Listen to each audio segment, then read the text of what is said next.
What's up, Zach here, and today I've got the all-new 361 degrees Aaron Gordon or AG Zen 7. That is a mouthful. Thanks 361 for sending me a pair of these to check out. However, as always, all opinions, good, bad, indifferent, are all my own. This video is not sponsored. Starting off with the laces, and honestly, there are some really there are a lot of things to love about these. Some really reminiscent things about the AG4, which has been my favorite Aaron Gordon shoe, but we'll get into those. Starting off with the laces, they are textured, which is really nice. They're not super wimpy, so you're going to get a good lockdown on these. The one thing I will say I love about the laces, and I know this is like minutia, like this is like the quintessential Foot Doctor Zach Shoe Garage type comment, and that is that the lace eyelet at the very end one is like this smooth metal and it just glides through it very pleasingly, like in a pleasing manner. I just absolutely love that. So if you're into that kind of stuff, that kind of ASMR, you will love these. In terms of lockdown on them, heel slippage was none. Really didn't have any, even without a runner's knot. So that was nice. They have mini Batman, like Batman ears. Mini, so they do kind of come across the ankle joints. That is nice. The insole on these things, a little bit more substantial than a typical, but overall, pretty, like I said, pretty typical, nothing crazy.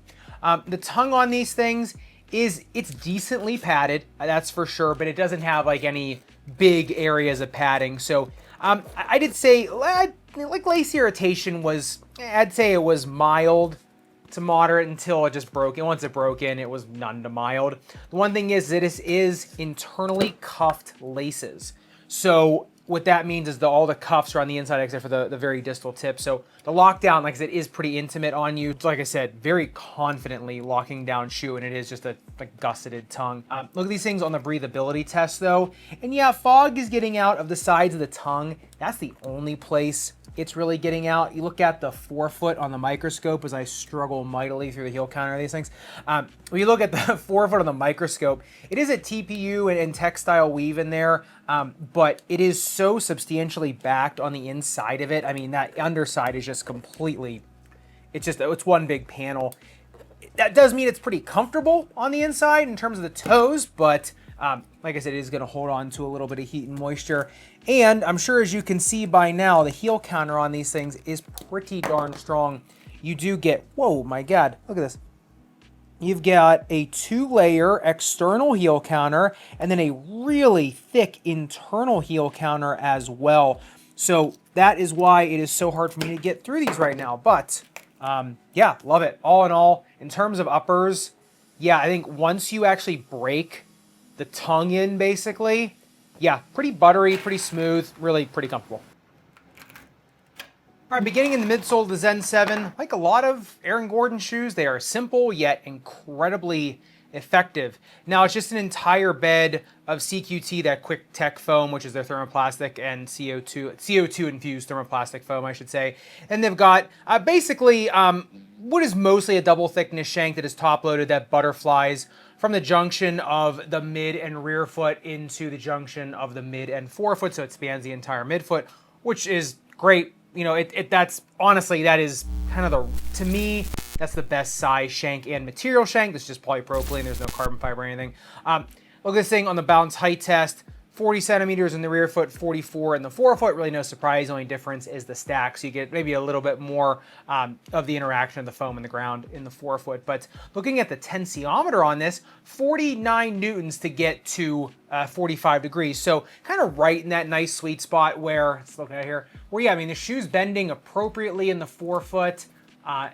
Torsional stability on them, yeah, right in that sweet spot where it allows a little bit but not too much. So, and that's kind of what you get when you get a shank that spans, you know, kind of the entire midfoot, not just a little section of it, and not too far where the shoe becomes stiff, but it's also top loaded. Like I said, it's just, this is a simple design, but just like the AG4, like I said, my favorite Aaron Gordon shoe, it is simple yet incredibly effective at protecting your foot from what's underneath of it.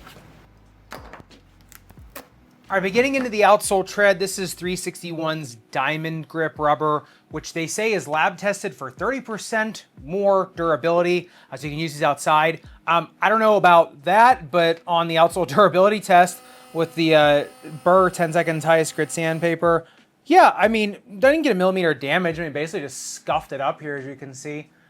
So yeah, that's good. Thing is, the durometer only came in at what, 14.5? You know, typically you get a super hard rubber for outdoors that's like in the 20s, like, you know, low to mid 20s.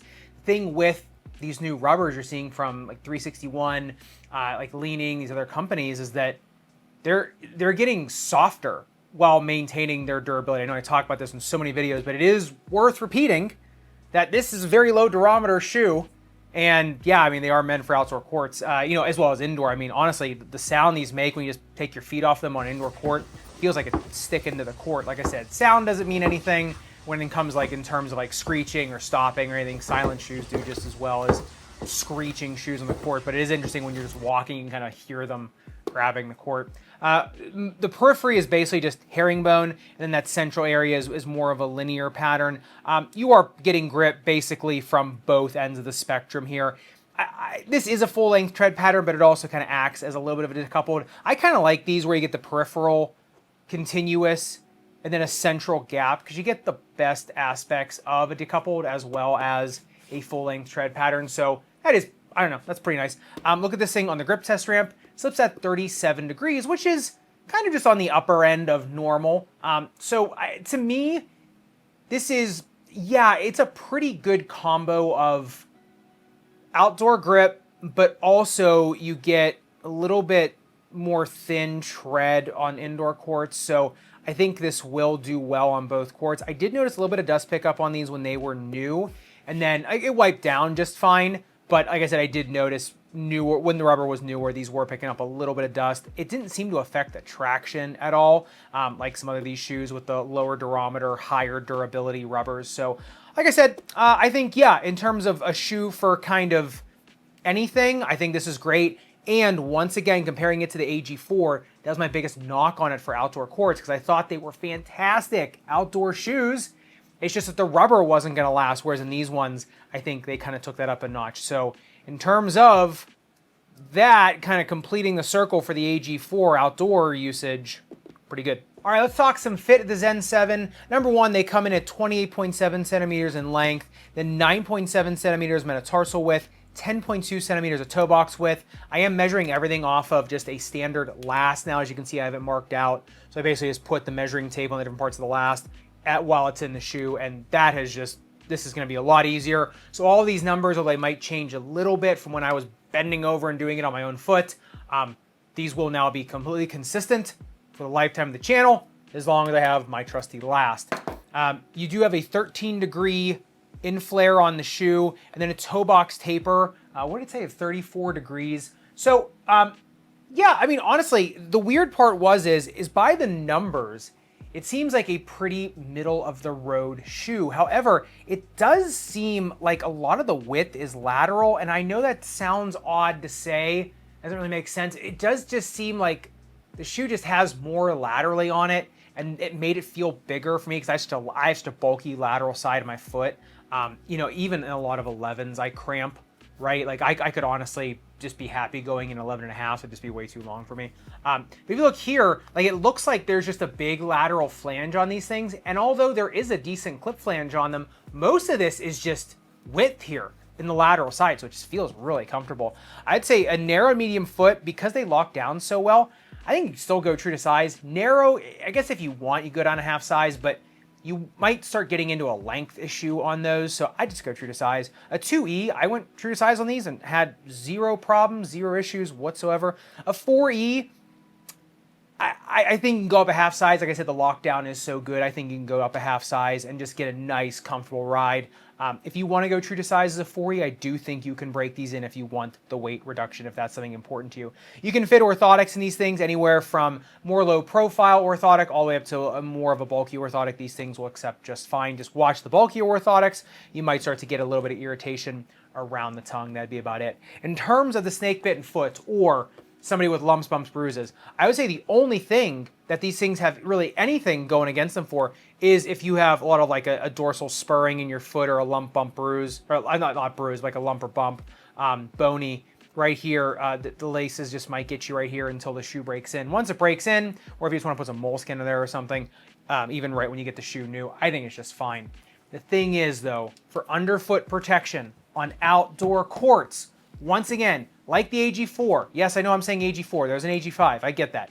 But like the AG4, these ones, I think in terms of protection underfoot, on outdoor courts, yeah, this is it. Love to hear your thoughts in the comments down below. If you were an AG4 fan, are you skipping the 5s for the Zen 7? Or going with something else? Let me know in the comments down below. And if you do want to see another brand new shoe that just came to market, vastly for the indoor side of things, the Shea 1, which was, yeah, really, it's kind of like the opposite of these, whereas their predecessors, they're completely different. All those Converse shoes that have come out, all of a sudden, the ones are just a whole different beast. So you'll want to check that out right here, and make sure you subscribe down below. I'll see you in the next video.